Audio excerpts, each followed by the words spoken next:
Friends, आज एक patient आती है हमारे पास जिसको 7 मंथ प्रेगनेंसी है। उसकी फर्स्ट विजिट होती है हमारे पास। उसको हम लेटाकर धड़कन सुनते हैं तो उसकी धड़कन हमें नहीं मिल रही होती है बच्चे की। जैसे ही उसको सोनोग्राफी के लिए भेजते हैं, सोनोग्राफी में देखते हैं बच्चा पेट में एक्सपायर्ड आता, मतलब बच्चा पेट में खत्म हो चुका है। जब उसकी और जांचें करवाई गई, हिस्ट्री पूछी गई, तो उसकी हिस्ट्री में उसने ये बताया कि उसकी पहली प्रेगनेंसी जो थी वो बहुत अच्छी तरह से रही। डिलीवरी उसकी इस जमाने में भी होम डिलीवरी हुई। उसने ये बताया कि उसकी पुरानी ख्यालात की सास थी जिन्होंने डिलीवरी घर पे करवाई, कोई दाई वगैरह बुलाकर होम डिलीवरी कराई। अब उसकी पहली डिलीवरी तो बहुत अच्छे से हो गई, पहला बच्चा भी उसका बहुत ठीक है। अगले 2 बच्चे उसके इसी वक्त पर लगभग 7 to 8 मंथ में खराब हो चुके हैं। ऐसा क्यों हुआ? ऐसा इसलिए हुआ क्योंकि वो पेशेंट नेगेटिव ब्लड ग्रुप की थी। उसका ब्लड ग्रुप था बी नेगेटिव और उसके हस्बैंड का ब्लड ग्रुप था पॉजिटिव। ऐसी कंडीशन में जस्ट आफ्टर डिलीवरी उसके बच्चे का ब्लड ग्रुप भी था पॉजिटिव। ऐसी कंडीशन में जैसे डिलीवरी होती उसके बाद उस मदर को एक इंजेक्शन लगता है जिसको हम कहते हैं एंटीडी इंजेक्शन। ये एंटीडी इंजेक्शन उनको दिया जाता है जब अगर मदर नेगेटिव ब्लड ग्रुप की हो, पेट में जो बच्चा है वो पॉजिटिव या हस्बैंड पॉजिटिव ब्लड ग्रुप का हो। वो एंटीडी इंजेक्शन उसका पहली प्रेगनेंसी का, पहली डिलीवरी का छूट चुका था।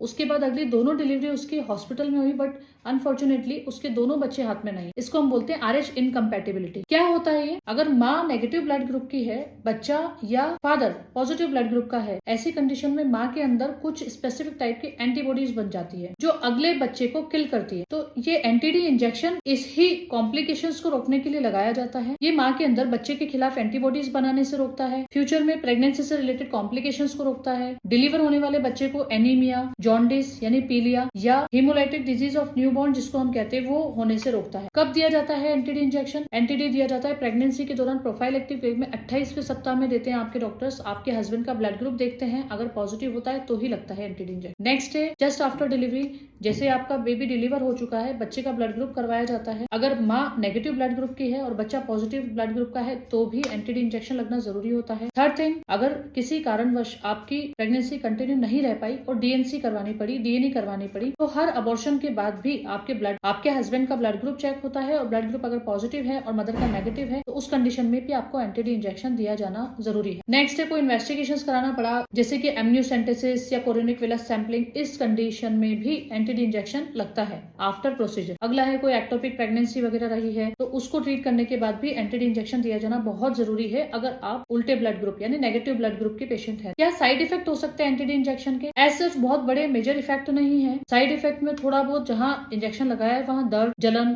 फीवर ऐसा कुछ रह सकता है। तो इसीलिए फ्रेंड्स हम कहते हैं कि जैसे ही आपको प्रेगनेंसी रहती है तो प्लीज अपने डॉक्टर से कंसल्ट करिए। आपके डॉक्टर्स आपको कुछ टेस्ट जो भी एडवाइस करते हैं वो करवाइए। हर टेस्ट की अपनी एक सिग्निफिकेंस होती है। Thanks for watching.